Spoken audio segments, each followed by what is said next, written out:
எல்லோருக்கும் வணக்கம். இன்றைக்கி நம்ம வாழைப்பூ வடை எப்படி செய்யலான்னு நம்ம பார்க்க போகிறோம். இது குழந்தைங்களுக்கு வாழைப்பூ பிடிக்காது, ஏன்னா சிறு கசப்பாக இருக்கும். இது வாழைப்பூ வடையாக செஞ்சு கொடுத்தா ரொம்ப விரும்பி சாப்பிடுவாங்க. வாங்க வீடியோக்குள்ளே போய் பார்க்கலாம் எப்படி செய்யலான்றத. இப்போது நம்ம வாழைப்பூ எப்படி க்ளீன் பண்ணலான்னு நம்ம பார்க்கலாம். ரொம்ப ஈஸியாக இருக்குது. அந்த லீஃபும் ஸ்டெம்மையும் மட்டும் நம்ம எடுத்துடணும். இது கசக்கக்கூடிய தன்மையை உடையது. இது அப்படியே நம்ம சாப்பாட்டில் போட்டுறக்கூடாது. ஸோ இதெல்லாம் க்ளீன் பண்ணிவிட்டு வாஷ் பண்ணிவிட்டு கீழே இருக்க பாகத்தை நீக்கிடணும். இப்போது வாழைப்பூ நான் க்ளீன் பண்ணி உள்ளே இருக்க ஸ்டெம் லீஃபெல்லாம் க்ளீன் பண்ணி கழுவி வச்சுருக்கேன். 1 கப்பு கடலைப்பருப்பை நான் 4 மணி நேரம் ஊற வச்சுருக்கேன். பெருங்காயம், சோம்பு 1 ஸ்பூன் எடுத்திருக்கேன். வெங்காயம் 2 அரிஞ்சு வச்சுருக்கேன் பொடிசாக.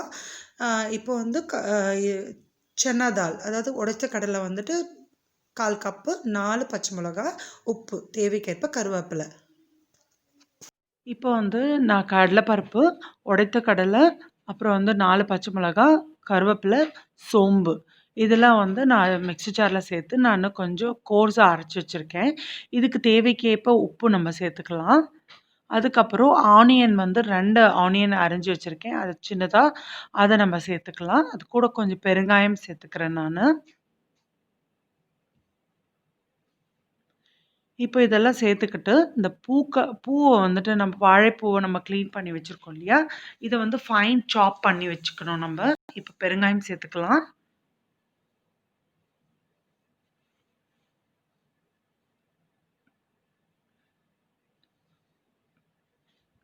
இப்போ இந்த பூவை இந்த அடிப்பாகம் வேண்டாம். ஏன்னா இது நம்ம உருண்டை பிடிக்கிறச்சு அது கொஞ்சம் தடிமனா இருக்கும். ஸோ அதனால் அதை நம்ம எடுத்துகிட்டு மேல் பாகம் பூக்களை மட்டும்தான் சாஃப்ட் பார்ட்டு மட்டும் தான் நம்ம சேர்க்க போகிறோம். இப்போ நம்ம அடிப்பாகத்தை நம்ம கட் பண்ணி எடுத்துடலாம். ஸோ இது நமக்கு தேவையில்லை. இதை நம்ம தூர போட்டுடலாம். இப்போ இதை நல்லா ஃபைன் தின்னாக சாப் பண்ணி வச்சுக்கலாம் நம்ம.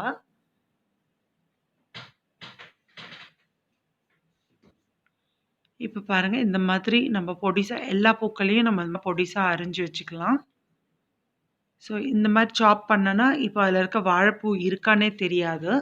குழந்தைங்களும் விரும்பி சாப்பிடுவாங்க. வாழைப்பூ ஃபைனாக சாப் பண்ணிவிட்டேன். இப்போ இந்த மாவோடு சேர்த்து நம்ம கலந்துக்கலாம். நல்லா மிக்ஸ் பண்ணி வச்சுக்கணும்.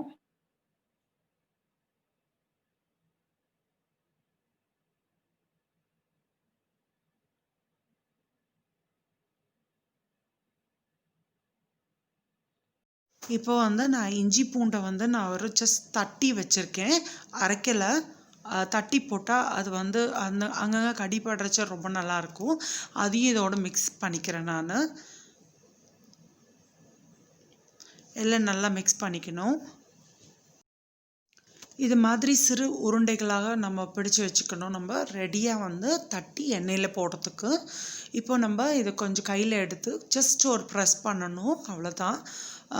ரொம்ப ஈஸியான மெத்தடு. ஜஸ்ட் ஒரே ஒரு ப்ரெஸ் பண்ணணும். அந்த ஷேப் இருக்கணும். நம்ம இந்த அளவுக்கு ஷேப் இருந்தால் போதும். இதை நம்ம காஞ்ச எண்ணெயை நம்ம ஒரு சட்டியில் காய வச்சுருக்கோம். அதில் நம்ம போட்டு எடுத்துடணும். இது சூடாக இருக்கணும். அதுக்கப்புறம் நம்ம கொஞ்ச நேரம் கழித்து நம்ம ஸ்லோ பண்ணிடலாம்.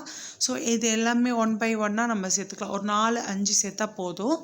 இப்போ 5 5 சுட்டு எடுத்துக்கலாம், நிறைய சேர்க்க வேண்டாம். இது ஓரளவுக்கு ப்ரௌன் கலர் வர வரைக்கும் நம்ம பொரிச்சு எடுக்கலாம். ஸோ இந்த மாதிரி வரணும். இப்போ நம்ம எடுத்துடலாம் இந்த ஸ்டேஜில்.